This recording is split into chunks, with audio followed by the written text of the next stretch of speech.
할렐루야. 네, 반갑습니다. 먼저 교회 소식을 알려드릴게요. 나눠드린 주보를 참조해 주시기 바랍니다. 예배가 실시간으로 방송이 되고 있어요. 유튜브를 통해서 방송이 되고 있고 또 저장이 되어 있고 교회 홈페이지에도 올라가 있습니다. 많은 또 활용을 바랍니다. 예배당 입장 시 감기 증상을 비롯해서 건강에 이상이 있으신 분들은 꼭 마스크를 착용을 해 주시고요. 또 손 소독제도 많은 활용을 바랍니다. 1:1 제자 양육반 중위층 목양실에서 오후 1시에 있어요. 해당되시는 분들 꼭 참석을 해 주시기 바랍니다. 세종교역자회 해외 수양회 은혜 가운데 잘 다녀왔습니다. 또 사랑과 감사의 기도에 감사를 드리고 또 비어있는 단 지켜주신 목사님들께 감사를 드리고 또 새벽재단 또 맡아서 수고하신 분들에게도 감사를 드립니다. 실컷 외국인들 많이 봤고요. 보는 차마다 전부 외국 차더군요. 날씨가 이곳보다 무척 추워서 생각보다 굉장히 추웠어요. 또 비가 너무 오랫동안 거의 일주일 이상 온 것 같아요. 거기 열흘 있다 왔는데 비가 너무 오랫동안 와서 약간 좀 어려움이 있었고 온도 그 기후에 잘 적응을 하지 못해서 코감기 걸리신 분들이 꽤 많이 계셨고요. 근데 여하간 별탈 없이 은혜 가운데 잘 다녀왔습니다. 많은 것들을 보고 또 많은 것들을 느끼다 왔습니다. 우리와 전혀 다른 역사와 또 문화를 갖고 있는 곳이었기 때문에 색다른 것들이 참 많이 있었던 것 같아요. 또 앞으로 몇 번이나 가볼까를 생각해 보면 좋은 기회에 잘 갔다 왔던 것 같아요. 참 감사를 드립니다. 고맙습니다. 다음 주일 오후 예배 후에 사역위원회가 이제 정기적으로 있는데 그만 제 실수 때문에 5월 첫 주로 연기해야 될 것 같아요. 4월 마지막 주일날 그 지방회 행사가 있어요. 근데 그날인 줄 모르고 제가 순서를 하나 맡아가지고 순서를 맡겠노라고 허락을 했는데 그날 사역위원회가 껴 있잖아요. 그리고 깜빡 잊고는 그만 순서를 허락하는 바람에 아무래도 사역위원회가 한 주 미뤄질 것 같아요. 양해를 부탁드리고 위원 되시는 분들은 꼭 참석을 해주시기를 바랍니다. 그리고 우리 교회 행사가 하나 또 있죠. 오현자 집사님의 따님 되시는 최예지 양의 혼인식이 이번 주 토요일 날 오후 1시 천안 티웨딩에서 있다고 합니다. 많은 축하를 부탁을 드립니다.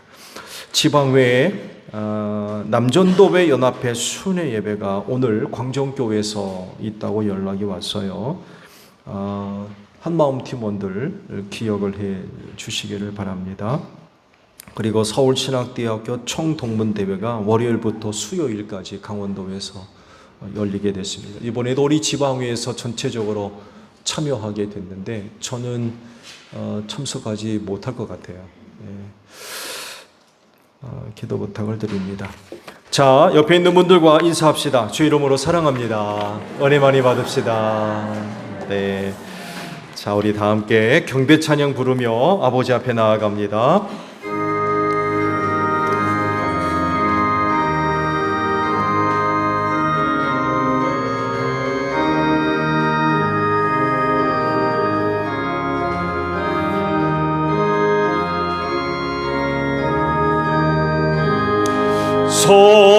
성도여 다 함께 할렐루야 아멘. 주 찬양하여라 할렐루야 아멘. 주 보좌 앞에서 택하신 은혜를 다 찬송하여라. 할렐루야. 아멘. 하나님 아버지 감사드립니다. 이 날을 지켜 예배할 수 있도록 한 주간 은혜 베풀어 주시니 감사드립니다. 그 은혜를 힘입고 이 날을 지켜 아버지 앞에 나와 예배하오니 오늘도 저희가 드리는 예배를 기쁘게 받아 주시옵소서. 하나님은 영이시니 신령과 진리로 예배하라 하십니다. 그리하오니 성령의 기름 부으심으로 함께하여 주시옵소서. 우리의 찬송과 기도와 말씀과 함께 하셔서 오늘도 저희가 드리는 예배가 신령한 예배가 되게 하시고 내 이름으로 둘셋 모인 곳에 내가 함께하리라 주님 약속하셨사오니 그 약속대로 이 시간 우리와 함께 하셔서 진리로 예배하게 하옵소서. 오늘도 저희가 드리는 예배를 통하여 하늘아버지 홀로 영광을 받아 주시옵소서. 존귀하신 예수님의 이름으로 기원하옵나이다. 아멘. 회개 기도합니다.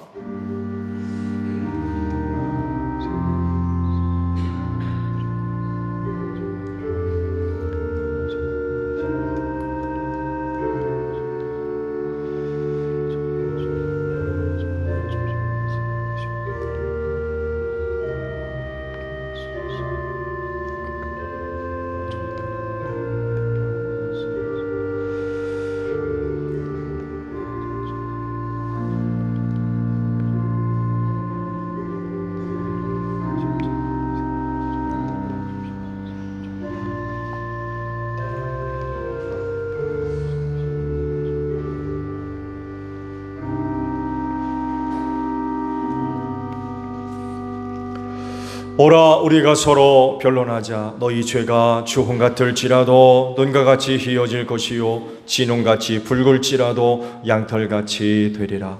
이 말씀대로 진심으로 회개한 여러분의 모든 죄를 예수 그리스도의 십자가의 은혜로 용서하셨습니다.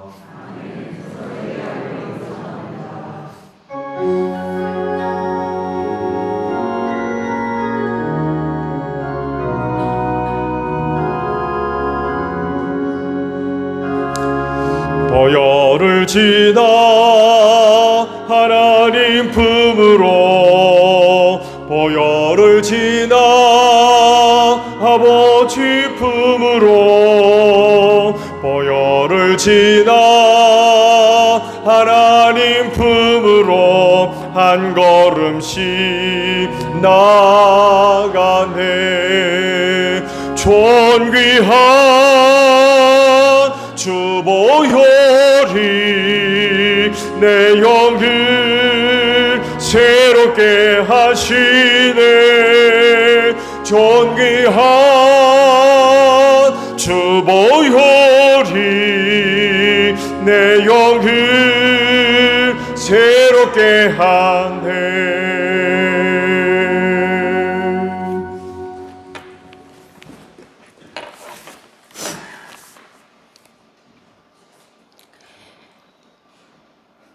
우리의 아버지 되시는 여호와 하나님, 지난 한 주간도 저희에게 베풀어 주신 은혜에 감사와 찬양을 올려드립니다. 저희들을 항상 아버지의 은혜로 감싸주시고 사랑으로 진쳐 둘러주셔서 감사드립니다. 우리의 삶이 비록 아버지의 마음에 합당하지 않았지만 끝까지 지켜주시고 기다려주셔서 감사드립니다. 세상 가운데 있지만 세상에 묻어가지 않게 하시고 우리의 삶을 통하여 주님의 사랑을 나타내기를 원합니다. 예배를 통하여 세상에서 지친 저희의 몸과 영혼을 아버지의 은혜와 사랑으로 재충전시켜 주시고 거룩한 믿음으로 회복시켜 주시옵소서. 주님의 몸 되시는 교회와 교회의 지체가 되는 저희들이 아버지를 향한 믿음의 거룩함과 성도로서의 거룩함을 잃어버리지 않게 해주시고 주님의 거룩한 신부로서 순결함을 잃지 않도록 붙들어 주시옵소서. 목사님 목회자 수련회 무사히 잘 마치고 주시고 돌아오게 해주셔서 감사드립니다. 오늘도 하나님께서 명하신 말씀 들고 쓰시오니 증거하는 말씀이 우리의 영혼에 성령의 담비로 흡수되게 해주시고 우리의 심령을 새롭게 회복시키는 말씀이 되게 해주시옵소서. 감사드리며 예수 그리스도 이름으로 기도드렸습니다. 아멘.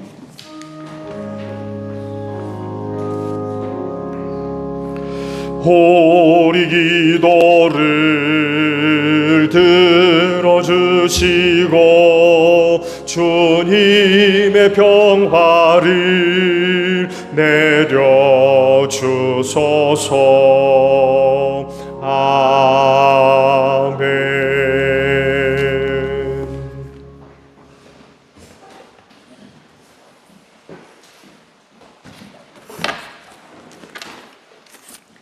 부활절 후 셋째 주일 성서 독서 읽겠습니다. 제1독서 사도행전 2장 36절에서 41절 말씀입니다.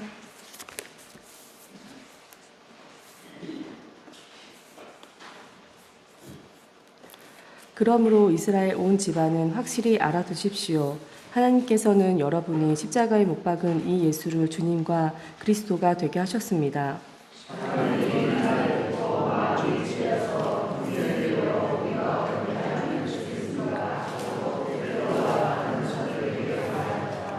베드로가 대답하였다. 회개하십시오.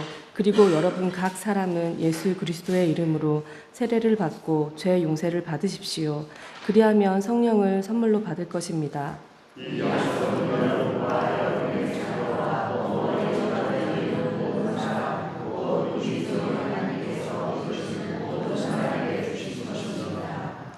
베드로는 이 밖에도 많은 말로 증언하고 삐뚤어진 세대에서 구원을 받으라고 그들에게 권하였다.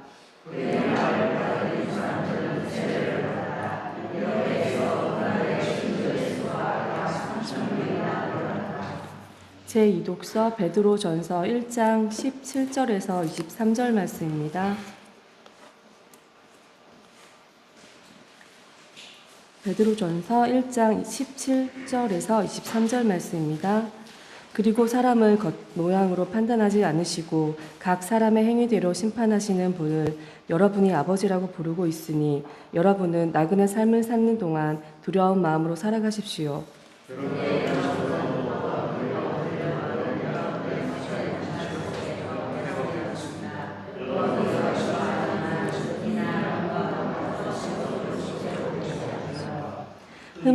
흠이 없고 티가 없는 어린 양의 피와 같은 그리스도의 귀한 피로 되었습니다.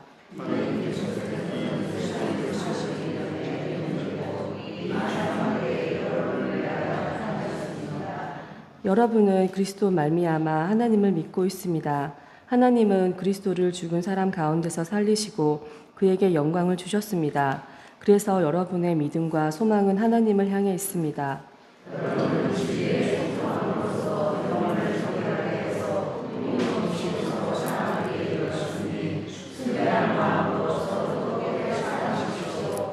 다 함께 읽으시겠습니다.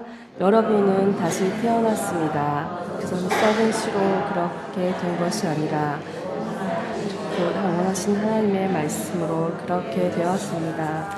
이는 살아계신 하나님의 말씀입니다.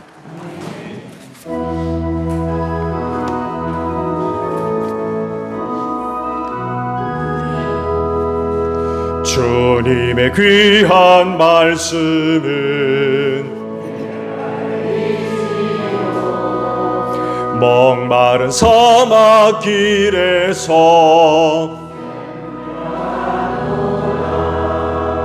굶주린 나의 영혼을 내 갈 길 밝게 비추니 그 말씀 귀하다. 아멘. 오늘 주일을 위해 주시는 말씀을 보도록 하겠습니다. 고린도전서 15장 3절에서 8절까지 있는 말씀을 보도록 하겠습니다. 고린도전서 15장 3절에서 8절까지 말씀이에요. 찾으신 줄 알고 제가 보겠습니다. 나도 전해받은 중요한 것을 여러분에게 전해드렸습니다.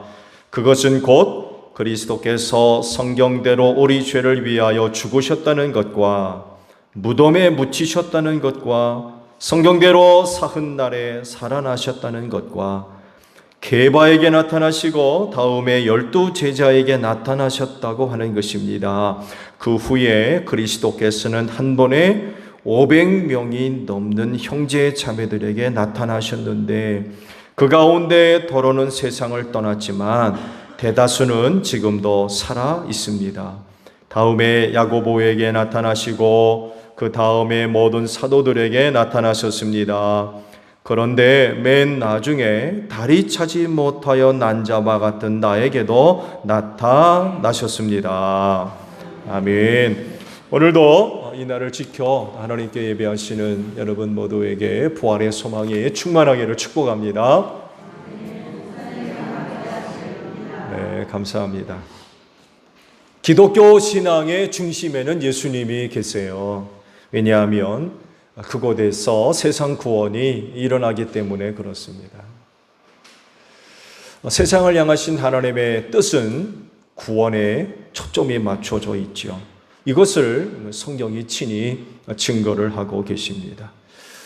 이 구원의 완성이 오직 한 분, 즉 예수님을 통해서 이루어져요. 그래서 기독교 신앙의 중심에는 예수님이 계실 수밖에 없습니다. 이것을 두고도 성경이 이렇게도 증거를 하고 계시죠. 이 예수밖에는 다른 아무에게도 구원은 없습니다. 사람들에게 주신 이름 가운데 우리가 의지하여 구원을 얻어야 할 이름은 하늘 아래 이 이름밖에 다른 이름이 없습니다. 라고 증언을 하고 계십니다. 그러면 세상이 믿어야 할 예수님은 어떤 분일까요? 그 첫걸음은 동정녀 탄생입니다. 예수님은 성령의 능력으로 처녀 마리아의 몸에 잉태되어 이 세상에 오셨죠. 아담의 혈통을 따르게 되면 속죄의 사역을 완성하실 수가 없기 때문입니다. 자기 죄도 해결하지 못하는데 다른 사람의 죄를 어떻게 해결할 수 있겠어요? 그렇기 때문에 속죄의 사역을 완성하기 위해서는 아담의 혈통과 무관해야 돼요. 그래서 성령의 능력으로 마리아의 몸을 빌어 잉태되어 이 세상에 오신 줄로 믿습니다.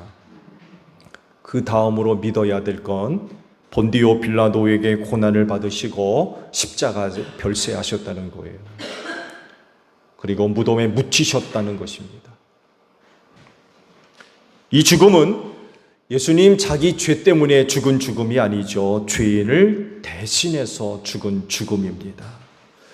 죄의 싹은 사망이라고 하셨기 때문에 죄를 지은 모든 사람들은 반드시 다 죽어야 돼요. 그리고 놀라운 사실 하나는 모든 사람들이 다 죽는다는 거예요. 무슨 얘기예요? 모든 사람들이 다 죄인이라는 겁니다. 죄인 되어서 죽는 거예요. 그래서 하시는 말씀도 의인은 없나니 하나도 없다. 하나도 없기 때문에 다 죽어야 돼요. 그런데 예수님이 이 모든 사람의 죄를 담당하시고 십자가에서 대신 죽으셨어요. 하나님께서 외아들 되시는 예수님에게 그 죄를 다 담당 지우신 거죠.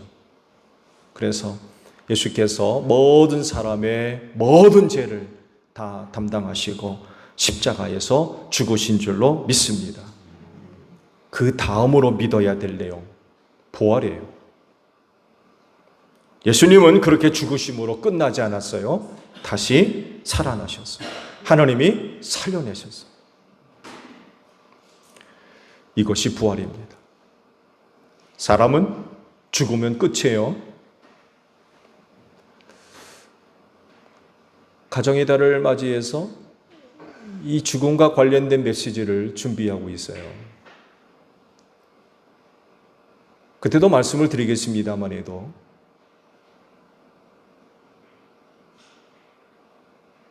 사람이 죽으면 끝이에요. 다음은 없습니다. 다음이 있다고 그러면 몇 번이라도 죽을 수 있겠죠. 근데 죽으면 끝이에요.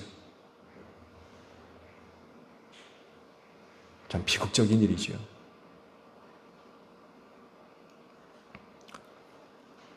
근데 예수님은 이 죽음을 이기시고 부활하셨어요.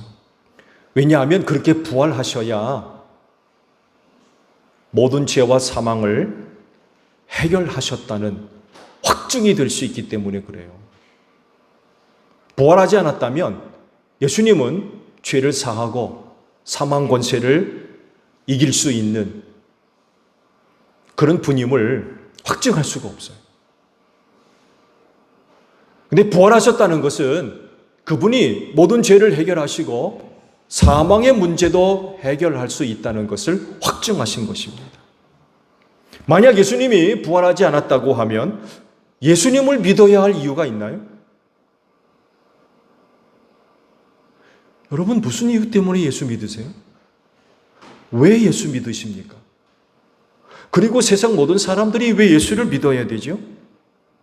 부활하지 못하고 그냥 죽으셨다고 하면 예수님만 믿어야 할 이유가 없어져요.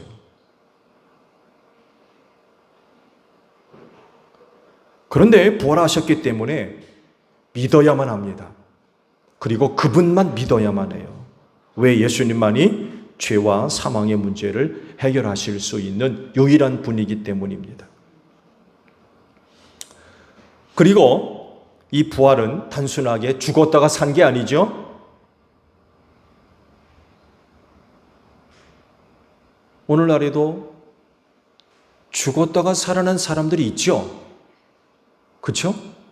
죽었는데 몇 시간 만에 살아났다, 며칠 만에 살아났다는 이야기가 있어요. 좋은 예로 성경에도 나사로가 있잖아요. 근데 그들이 그렇게 죽었다가 살아난 것을 두고 부활했다고 얘기하지 않습니다. 그렇죠? 부활했다고 얘기하지 않습니다. 예수님의 부활은 단순히 죽었다가 살아난 것이 아니기 때문에 그래요. 부활은요, 새로운 존재로의 변화였습니다. 변화산에서 예수께서 그 모습이 변화됐다고 그랬죠. 이와 같이 부활은 또 다른 존재로의 완전한 변화입니다. 육신의 모습을 벗어버린 새로운 존재로의 변화, 이것이 부활입니다. 그래서 예수께서 부활하신 이후 예수님의 활동이 굉장히 달라져요. 그 좋은 예로 유대인들이 무서워서 문 걸어 잠그고 꼭꼭 숨어있는 제자들 가운데 예수께서 호련히 나타나셨다고 그래요. 엠마오로 가는 제자들에게도 호련히 나타나셨다가 예수인 줄 알아본 뒤로는 호련히 사라지셨대요. 그렇게 갑자기 나타나셔서 음식을 잡수셨고요. 의심하는 제자를 통해서는 만져보게까지 하셨어요. 그리고는 곧 사라지시고요. 이렇게 부활은 신비한 것입니다. 그래서 사망의 그늘 아래에 절망하는 인간들에게 이 부활은 얼마나 큰 희망인지 몰라요. 나도 부활할 수 있기 때문에 그래요. 예수님만 부활한 게 아니라 그를 믿는 사람도 예수와 같이 부활한다는 희망을 주신다는 거죠. 예수 믿는 여러분도 이 부활에 참여할 줄로 믿습니다. 부활이 없다고 하면 예수님도 다시 사는 것이 없었을 것이라고 그랬어요. 부활이 있으니까 예수님이 부활하신 거란 거죠. 하나님께서 예수님을 다시 살리신 것과 같이 예수 안에서 잠자는 자들도 그날에 다시 다 부활시켜 주실 줄로 믿습니다. 여러분, 이 부활 신앙을 갖고 이 세상을 사랑하는 제1교회의 모든 성도들이 되시기를 축복합니다. 그래서 누구는 이거를 두고 이렇게 말하는 것을 제가 보았어요. 곧 알게 될 텐데 라고 얘기하더군요. 곧 알게 될 텐데. 그 부활이라는 것, 생명을 얻는다는 것, 다시 산다는 것, 하나님의 나라에 들어간다는 것, 우리는 지금 몰라요, 잘. 갔다 온 분 계십니까? 없잖아요. 그렇지만 그건 사실적인 사건이기 때문에 곧 알게 될 것이라는 거예요. 네, 정말 곧 알게 될 거예요. 연세 드신 권사님들 계시죠? 곧 알게 되실 겁니다. 네. 영생을 얻는다는 것, 부활한다는 것, 하나님 나라가 있다는 것, 정말 곧 알게 되실 거예요.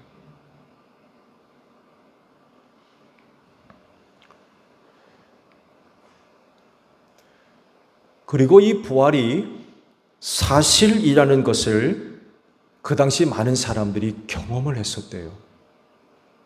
오늘 주일에 주시는 말씀이 바로 이것을 두고 하시는 말씀들입니다.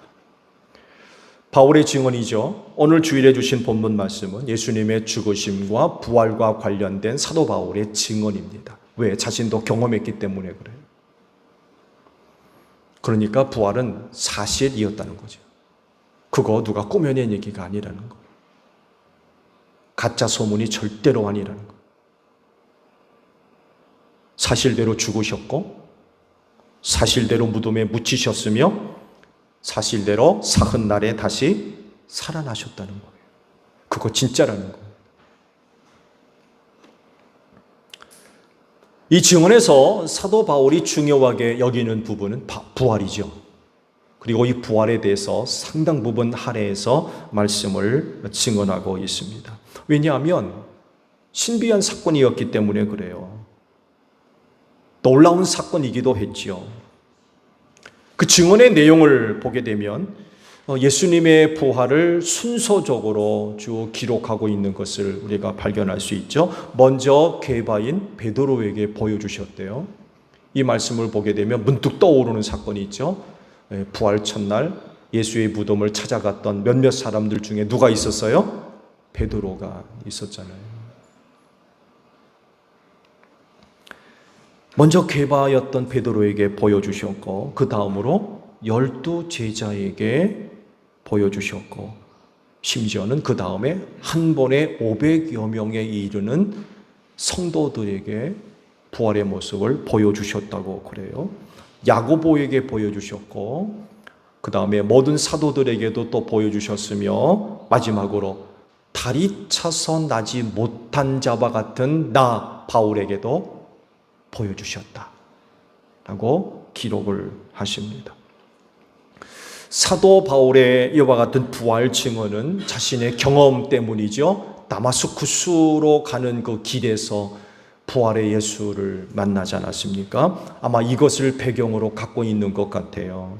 다마스쿠스에 사는 그리스도인들을 잡으려 가다가 하늘에서 환한 빛이 비추고 하늘로부터 음성이 들렸다고 그러죠. 그때 뭐라고 하늘로부터 음성이 들려왔습니까? 사오라 사오라 내가 어찌하여 나를 핍박하느냐. 이 음성을 들었어요.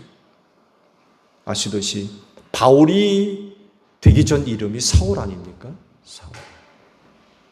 사울아 사울아 내가 어찌해서 나를 핍박하느냐. 이 음성을 들었어요.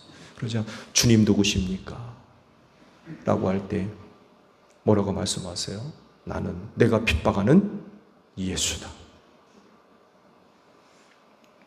여기서 바울이 완전히 뒤집어졌어요. 완전히 뒤집어졌어요. 그런데요, 여러분 아시듯이 이 일이 있기 전에 사도 바울은요, 기독교를 핍박했던 사람이에요. 교회를 박해하고 예수 믿는 사람들을 잡아오게 가두고 심지어는 죽이는 일에 앞장섰던 사람이었죠. 그 증거가 바로 스데반 집사님입니까? 주동자였어요.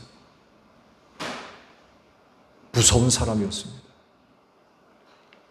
아주 열정적으로 그 일을 했던 그런 사람이었어요. 또 그렇게 하는 것이 하나님을 참되게 섬기는 줄 알았어요. 그거 하나님이 좋아하시는 일인 줄 알았어요.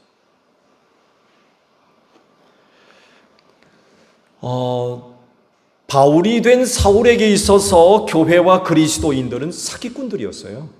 거짓말장이고 이단이었습니다.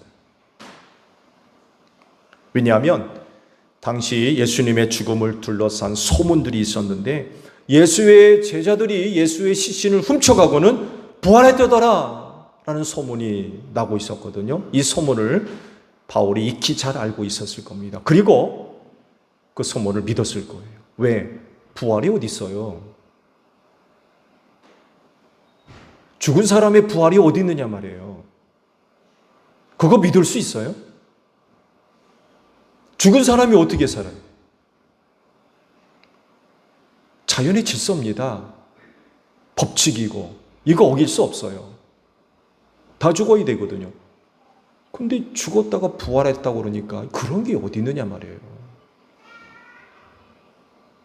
로마 군병들이 퍼뜨린 거짓 소문을 믿을 수밖에 없었던 거죠. 그래서 그렇게 핍박하는 일에 앞장섰던 것 같아요. 근데 이 다무스쿠스로 가는 길에서 완전히 이제 뒤집어진 거죠. 왜? 죽은 줄 알았던 예수가 자기에게 찾아오셨거든요. 그런 일이 있은 후 그는 사도가 되었죠. 그래서 이방인들을 대상으로 해서 복음을 전하는 이방의 사도가 되어서 평생을 영혼 구원하는 일을 위해 헌신을 했죠. 참 대단한 분이었습니다. 여러분들에게도 바울과 같은 부활의 신앙이 있는 줄로 믿습니다. 근데요, 여기서 의문이 한 가지 생겨요. 다른 것이 아니라 이렇게 표현이 되어 사실의 제한성. 사실의 제한성. 그게 진리이고 사실이면 오히려 널리 알려지고 또 가르쳐지고 확대되어야 되는데 오히려 부활은 그렇지를 못했어요. 그 반대로 그 사흘의 사실의 제한성인 이상한 그런 그 모습이 나타나게 됐습니다. 크게 확대되지를 않아요. 알려지지도 않고요. 오늘 말씀에 기록된 대로 최대 500여 명이 넘어가지 않습니다. 그래서 이런 질문이 만들어져요. 왜 그러셨을까? 왜 그러셨을까?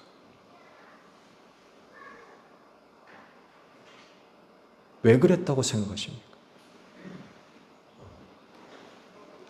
부활이 차지하는 그 중요성을 생각하면 더 많은 사람들에게 보여지고 더 넓은 지역으로 알려져야 되지 않을까요?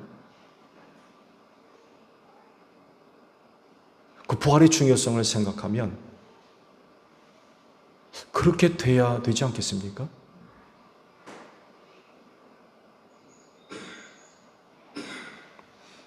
가뜩이나 로마 군병들이 퍼뜨린 헛된 소문이 일파만파 얼마나 퍼져나가고 있는지 몰라요. 예수의 제자들이 예수의 시신을 훔쳐가서고는 부활했다더라. 이런 소문이 입에 꼬리를 물고 퍼져나가는 거예요. 이런 상황을 생각해 본다고 하면 어떻게든 이 소문을 막아야 되잖아요. 이런 소문이 퍼지면 퍼질수록 예수 믿는 일에 도움이 되겠습니까? 도움이 안 되잖아요. 우리도 그렇잖아요.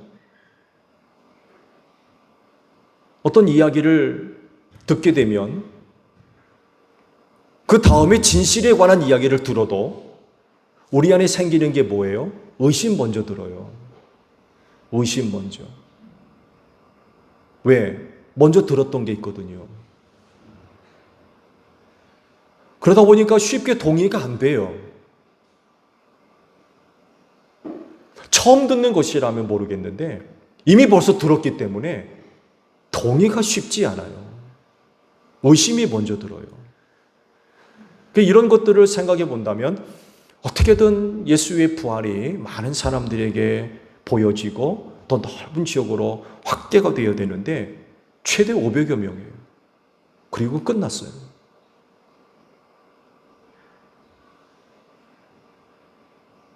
또 놀라운 것은요, 지난번에도 말씀을 봤습니다만 해도 예수님의 제자들이 12명만 있는 게 아니었죠.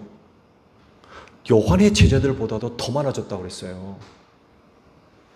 예수의 제자들이 세례를 줬다고 하거든요. 이 소식이 바리새파 사람들에게 들어갔다고 그러잖아요. 그래서 유대 사역을 중단하고 갈릴리로 돌아가신 이런 일까지 벌어졌어요. 우리 얼마나 많은 사람들이 예수를 지지하고 예수를 믿고 따라다녔겠습니까? 정말 많은 사람들이 제자로 있었어요. 얼마나 되는 수는 모르겠습니다만 해도 그렇다고 그러면 그 모든 사람들에게 다 부활의 모습을 보여줬어야 되지 않을까요? 근데 500명으로 끝났어요. 왜 그러셨을까요? 이 여하간에 당시 상황과는 맞지를 않아요. 그렇게 해서는 안 될 것 같은 그런 거 생각이 들 정도로 너무 제한적이에요. 이 물음에 해답을 주는 말씀이 한 곳 있어요. 그것이 바로 사도행전 10장 40절에서 41절까지의 말씀을 보게 되면 왜 예수께서 500여 명에 이르는 사람들에게만 부활의 모습을 보여주셨는지 그 답이 기록되어 있어요. 제가 말씀을 볼게요. 하나님께서 그를 사흔 날에 살리시고 나타나 보이게 해 주셨습니다. 41절에요.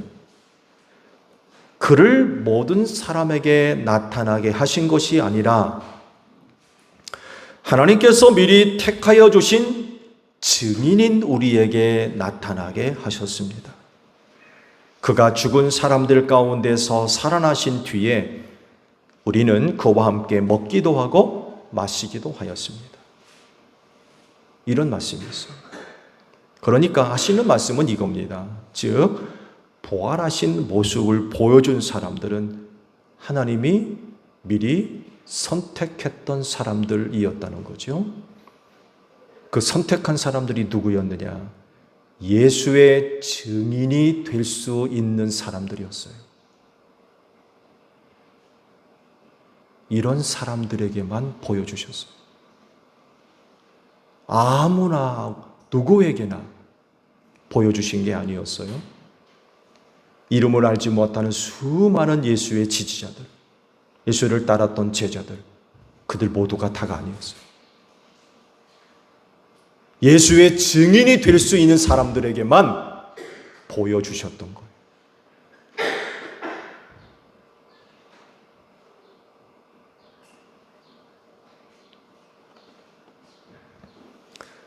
누구나 그리고 아무에게나 부활을 보여주셨다면 그들이 다 예수를 믿었을까요?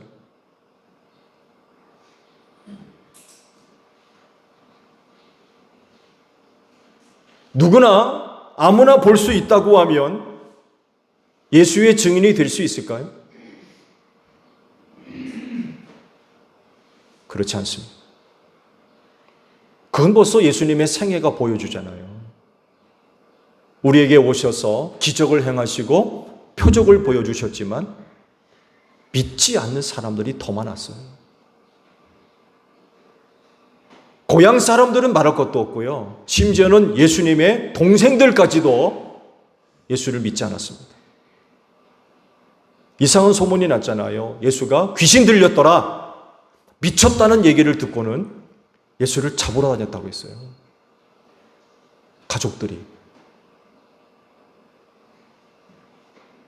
가족들마저 그랬어요. 근데 부활의 모습을 보여준다고 해서 예수를 믿을 거냐? 부활의 모습을 보여준다고 해서 예수의 증인이 될 거냐? 그렇지가 않았다는 것. 그래서 하나님의 선택한 사람들에게만 보여주셨던 거예요. 그들이 누구냐? 예수의 증인이 될 수 있는 사람들에게만 부활의 모습을 보여주셨어요.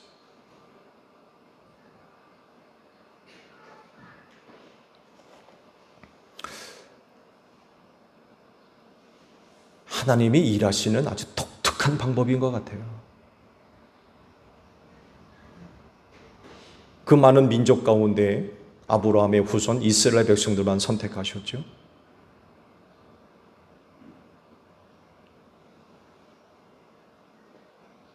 그렇지만 그들 가운데 하나님의 선택한 사람들은 또 극소수였습니다.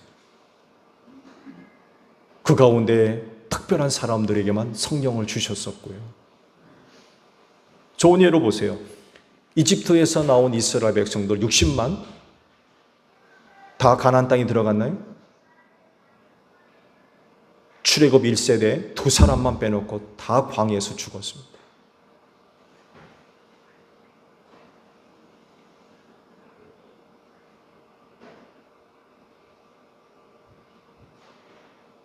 소수의 사람들, 그렇게 많은 사람들이 아니에요. 그리고 그 소수의 사람들을 통하여서 증언하는 말을 듣고 구원받게 하셨어요. 많은 사람들에게 부활의 모습을 보여줘서 예수 믿게 해서 구원받게 하는 것이 아니라 단 500여 명에 이른 사람들에게만 보여주시고 그들의 증언을 통하여서 그들이 하는 말을 듣고 예수 믿게 하셨어요. 하나님이 일하시는 방법이에요. 많은 사람들이 아니에요.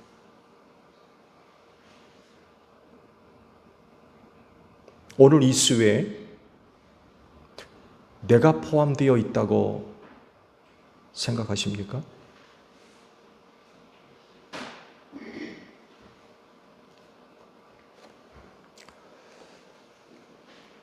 기독교 신앙에서 예수님의 부활이 차지하는 부분이 크죠. 왜냐하면 구원의 완성을 이야기하기 때문입니다. 그렇다고 하면 그 부활의 모습을 여러분들에게도 보여주셨을까요?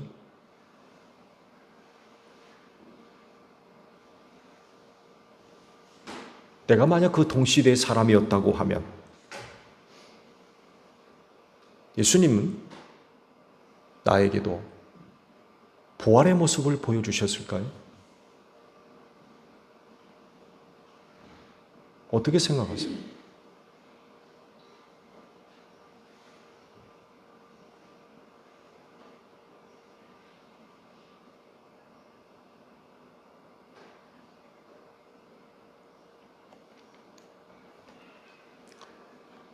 사랑하는 제일교회 성도 여러분, 부활의 신앙으로 사시기를 축복합니다. 그리고 그 부활 신앙은요, 예수님의 증인됨으로 확증됩니다. 여러분에게 정말 부활 신앙이 있으세요? 그 신앙은 예수의 증인으로 확증됩니다. 여러분이 예수의 증인으로 살아간다면 예수님은 틀림없이 부활의 모습을 여러분들에게도 보여주실 줄로 믿습니다. 여러분 안에 부활 신앙이 있는 줄로 믿습니다. 이 부활 신앙으로 이 세상을 살아가며 예수의 증인이 되는 여러분들이 되시기를 축복합니다. 기도하겠습니다. 예수님은 부활의 모습을 500여 명에 이르는 사람들에게만 보여주셨습니다. 이는 하나님의 선택한 사람들이었고 예수의 증인이 될 수 있는 사람들이었습니다. 오늘 제일교회의 모든 성도들 안에 그 부활 신앙이 있는 줄로 믿습니다. 그리하오니 예수의 증인으로 살아가게 하옵소서. 우린 틀림없이 예수가 부활한 것과 같이 우리도 그 부활에 참여한 줄로 믿습니다. 그리하오니 주님 앞에 서는 그날까지 이 부활의 신앙을 가지고 예수의 증인으로 살아가는 제일교회의 모든 성도들이 되어질 수 있도록 인도하여 주시옵소서. 예수님의 이름으로 기도하옵나이다. 아멘.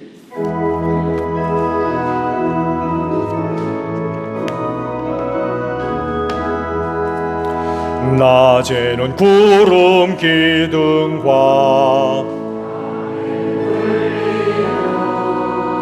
주 백성 앞에 나타나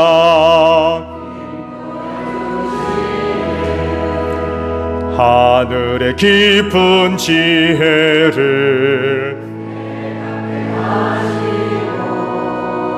주 말씀 밝히 알도록 늘 도와주소서. 아멘. 주신 말씀 우리 생각하며 화답 찬양 하나님께 드립니다.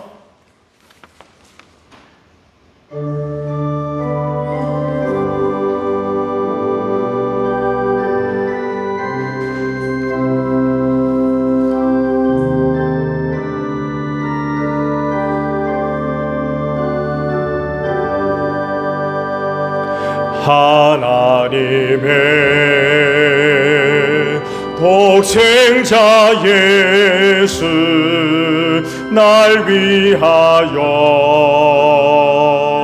오시었네. 내 모든 죄 사하시려고 십자가 지셨으나 다시 사셨네. 살아계신 주 나의 참된 소망 두려움이 사라지네. 사랑의 주네 갈 길 인도하니 내 모든 삶의 기쁨 늘 충만하네. 주 안에서 거듭나누리 기뻐하며 찬양하리. 가슴 속에 넘치는 확신 우리의 가는 길에 소망 넘치네. 살아계신 주 나의 참된 소망 두려움이 사라지네. 사랑의 주네 갈 길 인도하니 내 모든 삶의 기쁨 늘 충만하네.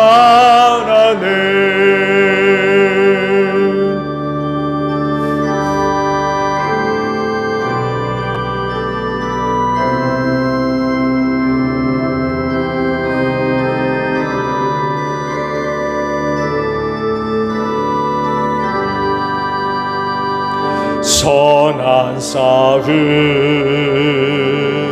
다 마친 후에 우리 주님 배우리라. 사망 권세 다 물리치고 주님이 다스리니 영광 넘치네. 살아계신 주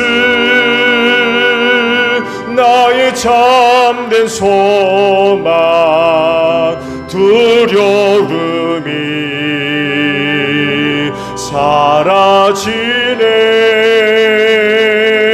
사랑의 주네 갈 길 인도하니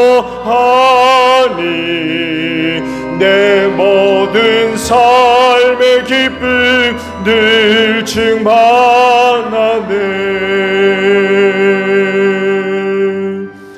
봉헌의 말씀을 함께 나눕니다. 주께서 말씀하시길 내가 제단에 제물을 드리려고 하다가 내 형제나 자매가 내게 어떤 원한을 품고 있다는 생각이 나거든 너는 그 제물을 제단 앞에 놓아두고 먼저 가서 내 형제나 자매와 화해하여라. 그런 다음에 돌아와서 제물을 드려라 하셨습니다. 주님의 평화가 여러분과 함께 하시기를 축복합니다.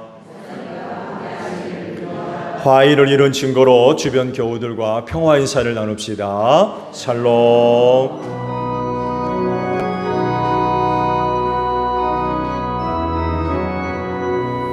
하나님 어린 양 세상의 죄를 없애시는 주여, 하나님 어린 양 세상의 죄를 없애시는 주여,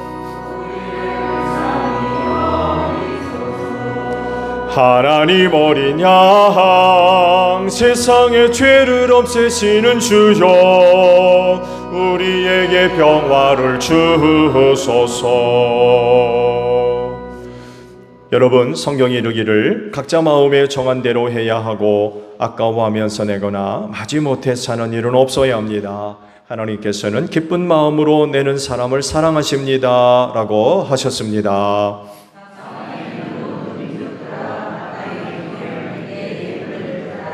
아멘.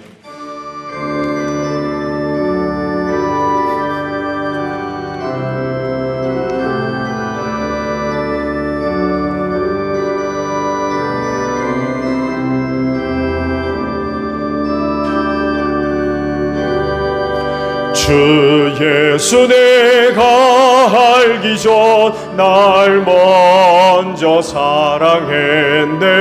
그 크신 사랑 나타나 내 영혼 거듭난대.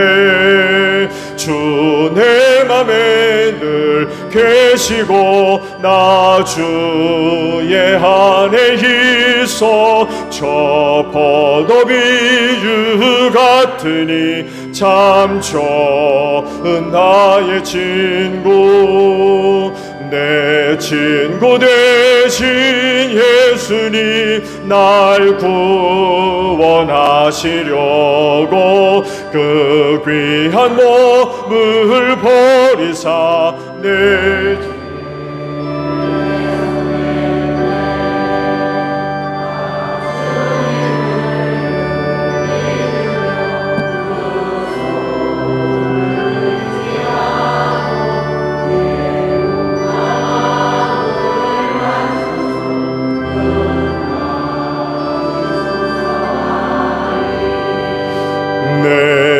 진실하신 친구여, 그 은혜 내려주사 나랑 상봉하시고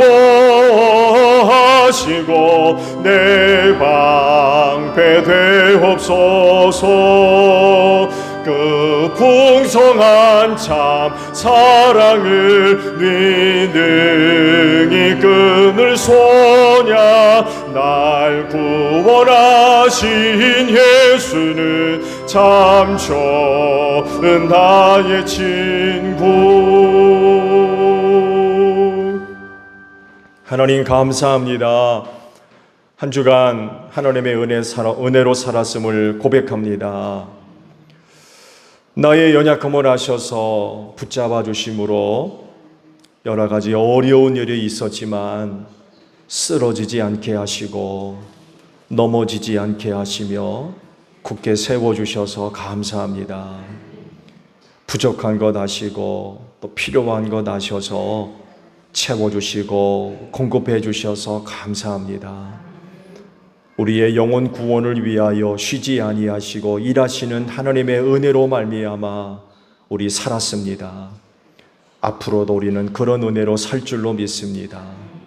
세상은 많은 고난으로 인하여 두려워하며 슬퍼하며 애통하지만 우리는 하나님의 은혜로 살 줄로 믿습니다. 하나님의 구원에 이룰 줄로 믿습니다. 그리하오니 그 하나님으로 인하여 늘 희망을 갖게 하시고 용기를 가지며 인내의 믿음을 가지고 끝까지 신앙의 경주를 달려갈 수 있는 우리 믿음의 식구들 되어지게 하옵소서. 우리의 믿음의 눈을 활짝 열어주시어서 우리를 위하여 쉬지 아니하시고 일하시는 하나님, 은혜 베풀어 주시는 하나님, 범사에서 하나님의 은혜와 사랑을 발견하게 하시며 그로 인하여 늘 감사할 수 있는 우리 믿음의 식구들 되어지게 하옵소서. 축복의 통로들로 소중하게 쓰임받기를 원합니다. 내게 주신 은혜가 내 안에 머무르지 않게 하시고 은혜가 흘러 우리의 가정을 살리게 하옵소서. 우리의 이웃을 구원하게 하시며 또 주님의 몸인 교회를 건강하게 세워갈 수 있는 축복의 통로들이 다 되어질 수 있도록 이 믿음들을 꼭 축복하여 주시옵소서.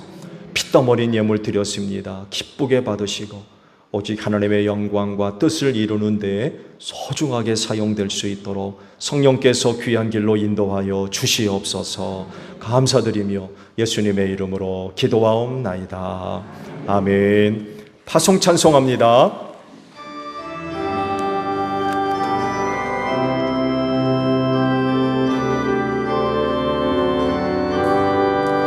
너의 등불 돋우어라. 거친 바다 비춰라. 빛을 찾아 헤매는 이 생명선에 건져라. 우리 작은 불을 켜서 험한 바다 비추세. 물에 빠져 헤매는 이 건져내어 살리세. 너희는 온 천하를 다니며 만민에게 복음을 전하라.